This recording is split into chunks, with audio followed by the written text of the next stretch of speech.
راجل اسمه بياخد 20 دقيقة عشان تنطقه. أنا مكاوي هقدم لكم حكاوي مكاوي.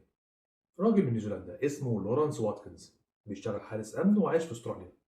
من هو صغير كان بيحب برنامج صدق أو لا تصدق. حلمه يدخل موسوعة جينيس للأرقام القياسية. مشكلته إن حس إن ما عندوش أي موهبة. فكر كويس ولقى الحل. قرر يعمل أطول اسم في التاريخ.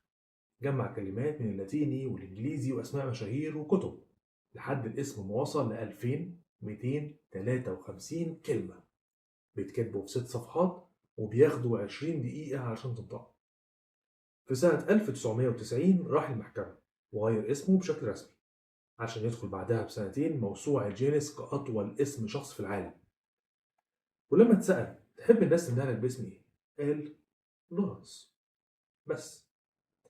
بعد الواقعة دي نيوزيلندا طلعت قانون بيلزم إن أي اسم لازم يكون أقل من 70 حرف، ما فيهوش ألقاب ولا رموز ولا أرقام.